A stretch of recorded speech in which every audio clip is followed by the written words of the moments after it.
the white man overbite gets in the way, but yes. But I certainly do appreciate this opening, just the kind of changing up. New year, kind of new flavor. Yeah, you did the dad dance already. I got to see it. For the chair dance and all, I'm okay. And then Ken and Brian out here, so it's kind of like when the cat's away, the mice will play, right? Absolutely. Absolutely. Hey, we got Jeff Kirschner to my left. We have Jenny Lindell to my right. They are the good guy and gal from Law and Reality. Thav Gross, every Thursday, 3 o'clock. They come on and give us outstanding financial information. And now what is on our agenda today? Although I have some questions for both of you when we get an opportunity, but I will let you jump right into it. Well, the main thing we're going to talk about today has to do with taxes. It's that time again, people, that you start having to get your stuff together, whether you've paid or not, or you feel like you just paid. It's that time again. So not only is it relevant to start talking about taxes from that perspective, but also with our wonderful White House and what's going on there, they've certainly made taxes over the past month or so relevant. So we're certainly going to talk about that if we can a little, talk a little bit about disability and what's going on in the Social Security world based on what the budget cuts are going to happen with regard to Social Security, with regard to Medicare or Medicaid. And then obviously they are threatening this very day, as a matter of fact. There are significant threats with regard to that because the anticipated $1.5 trillion that our country will soon owe, in addition to what we owe already, has to come from somewhere. Ken and I had an interesting discussion at lunch the other day, and he thinks the true number could be higher than that. We'll talk later about that theory, but yes, that is definitely going to come under fire. Where there's smoke, there's fire. Yes. And there's a lot of smoke with regard to Medicaid, even today, talking about forcing people to have to look for work now. That came out today. Yes. So it's going to change some things. So that's certainly relevant. And obviously, if your callers have any other issues, questions, certainly they can give us a call. If we can't answer the question, we certainly will eventually come up with an answer for them or give them. If you guys can't answer the question, there is no answer to the question. I had that kind of faith. Actually, the new tax bill that was passed is at the crux of the questions I have for you, Jenny. And really what I'm hearing from folks is just fear. They have heard stories that this is a giveaway to the very wealthy and that folks like us may get a little short-term minor relief, but in the long run, it is going to hurt us and cost us. Where does the truth lie in all of this? You know, I think we're still unraveling that, but I do think it's somewhere in the middle. But I do think the bigger tax breaks are going to be for what we deem the wealthy, lowering the corporate tax from 35% down to the 20%. A lot of ways that they've changed things. However, I do think your average individual is going to see a little bit of tax relief, but it's not going to be a huge amount. I think we talked about this a couple of weeks ago on the show, is that our average couple is probably only going to save $1,000 a year. So it's great and fantastic, and that's $1,000 we can put in their pocket. But when you think about that, if you're paid biweekly and you only have another $20 in your paycheck, is it really going to be something that you're saving and you're putting away and is going to make a difference? Or is it just going to be something where you kind of shrug and you see it, but it never really has an effect on your financial well-being? And the other question I have for you is that in the last show that we had, you mentioned that at the same time, folks would be getting some tax relief. They might be getting $1,000 back in a year.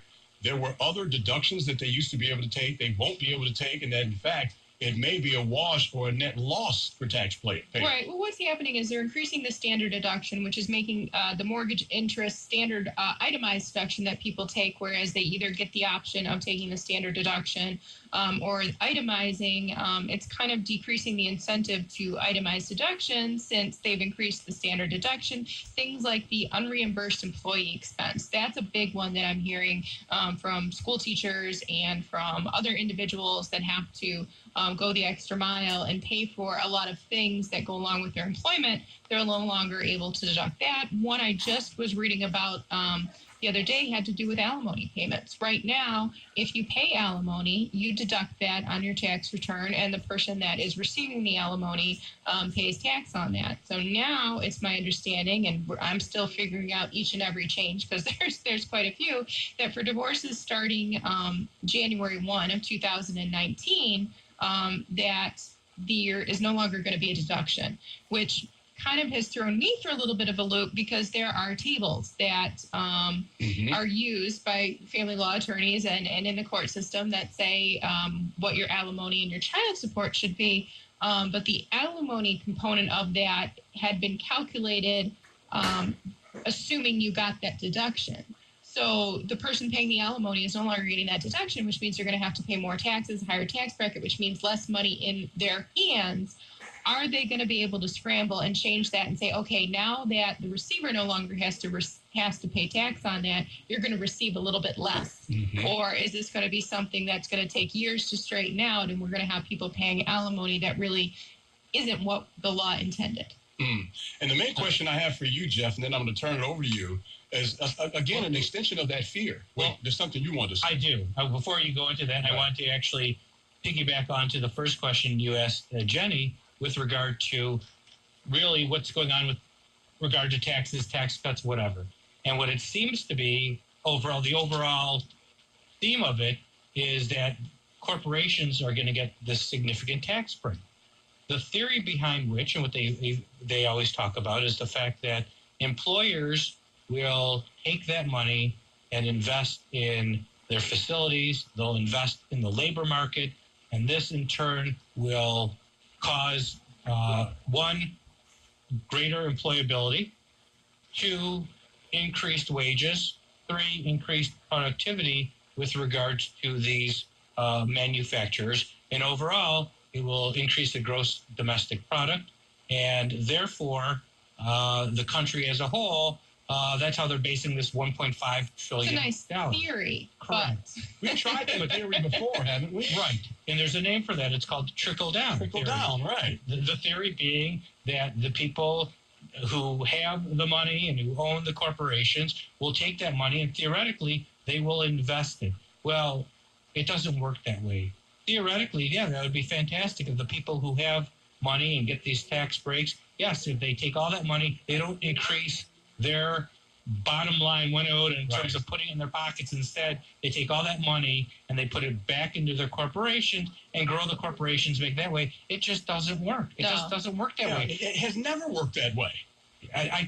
Could some employers do that? Of course, they could do a little bit, but they're certainly the lion's share of the money. I can't foresee companies in general taking the lion's share of that money and investing it back into the company. I see more of the people on top, the investors, the owners of the corporations, taking the money as opposed to investing. Well, and with this uncertainty too, I feel them saying, well, we don't know how long this is going to stay the way it is. So I can see that being another fear in those corporations who would go back and reinvest, saying, I'm just going to be cautious and I'm going to sit back. I think it's going to be many, many years before we do see the type of benefit that they're anticipating. And that goes to what Ken and I were talking about the other day, and that deals with the deficit. They propose, based on their theory in an ideal world, that if all goes according to their plan, there being the Republicans who would pass this tax plan, that it does increase the deficit by $1.5 trillion. And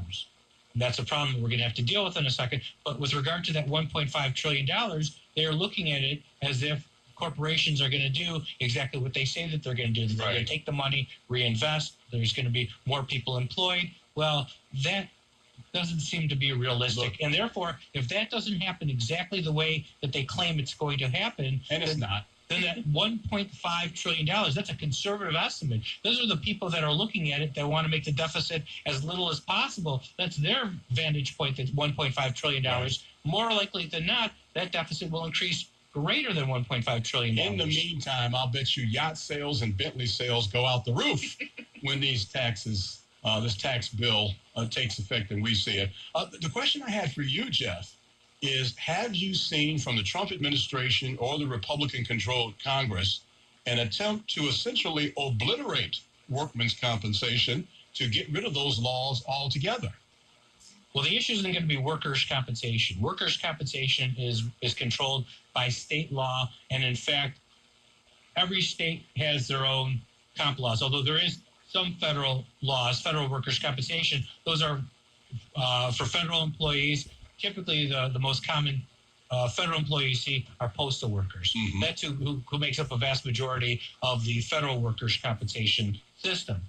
The workers' comp really is state-run, and in our wonderful state of Michigan, we have experienced drastic cuts based on Yes. the Republicans controlling everything, rewriting the Workers' Compensation Act, appointing significantly more conservative judges with a conservative appellate commission, and then obviously the Supreme Court is controlled by conservatives. So that's comp. And that word conservative is a misnomer. That's right wing.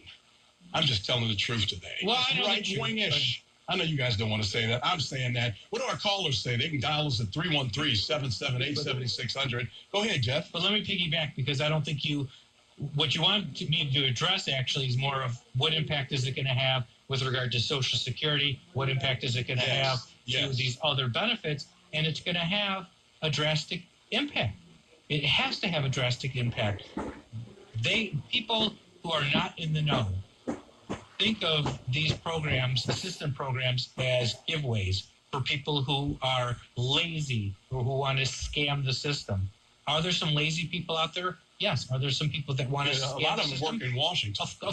Of course there are. But a vast majority of people, of families that depend on these benefits, need these benefits. They can't work, or they've got numerous children at home that they have to take care of for some unforeseen circumstance. So these are necessary benefits. And by the way, these people that are living and surviving on these benefits are still below the poverty line. And that, I think they missed the big picture. They think of somebody that has a $50,000 or $60,000 or $70,000 income or a big nest egg that they can rely upon. And oh, by the way, they'll just scam the government, and that'll pay for their movie tickets and their theater tickets every month. These people rely upon this every month for their food, clothing, shelter. It is very convenient for people who do not want to be helpful to think that way. They enjoy thinking that way because it prevents them from having to deal with the real issues of hardship and poverty and what we need to be doing for other people in this society. Correct. And so you've got a dual attack now. You've got one where they've been unsuccessful with regard to repealing and replacing the Affordable Care Act.